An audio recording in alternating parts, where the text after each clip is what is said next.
Hi, it's Ed from EHCC on behalf of TEC, and today's topic is temperature rise to estimate airflow. Temperature rise, temperature split, delta T, TD, lots of different ways it will be referred to. The act of estimating airflow via the temperature difference method, let's call it something different again, it's pretty straightforward. We need a two-station thermometer, and that's not necessarily true. We would prefer a two-station thermometer, but whatever you got is fine. If you're going to take the measurements independent, you got to be sure that you're giving the thermometer itself enough time to stabilize. So make two holes. Drill bits generally going to be the preferred method for most. I am a product of pre-cordless drills, so making holes in duct systems with an awl comes pretty natural to me, and I still do it. And it's kind of fun too.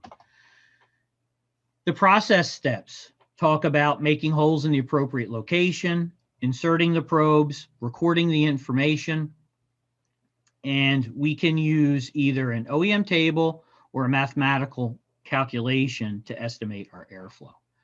Our probe location is extremely important. As you can see in the diagram, I am well away from the supply plenum. We want to get away from radiant sources and get away from as much turbulence if it's possible.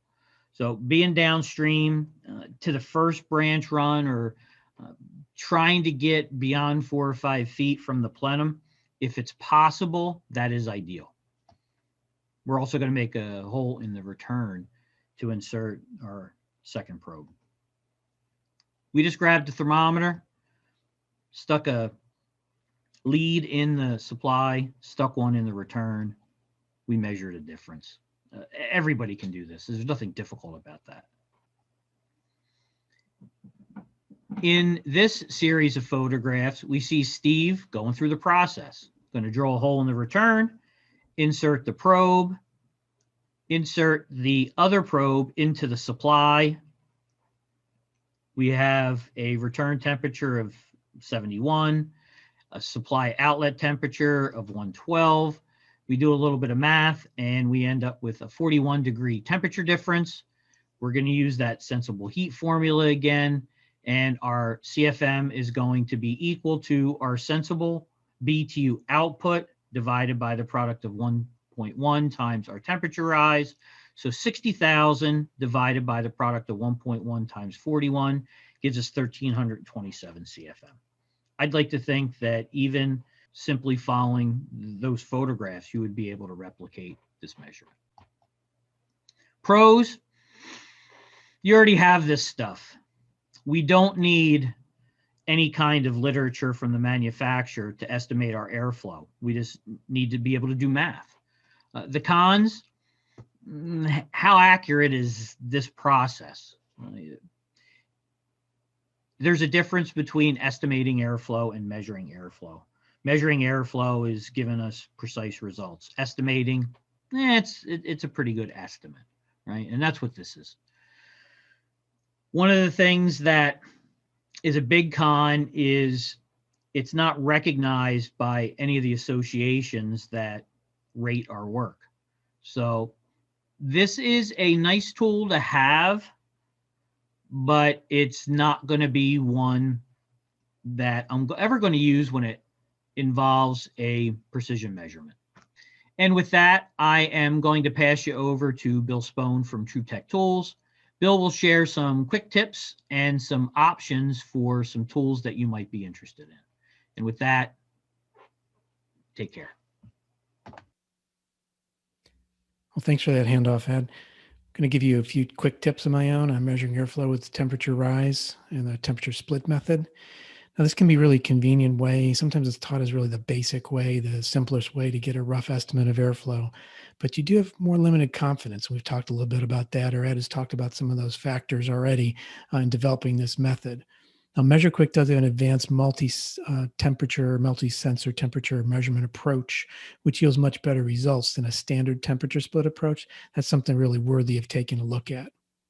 And the HVACR School, if you're not familiar with them, hvacrschool.com has online resources where they really help you better understand the limitations of this method, as well as kind of going over it again. Sometimes it helps to hear these things in many different ways in order to absorb all the details.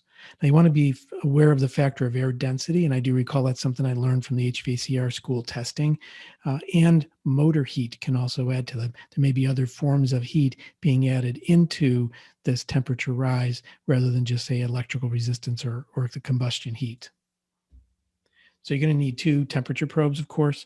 You could use 1 probe and use it in 2 places. Makes it a little bit more cumbersome, but sometimes with a lesser expensive, decent thermometer, you can actually take out that error of having 2 that have to line up perfectly and be of the same kind of quality and accuracy.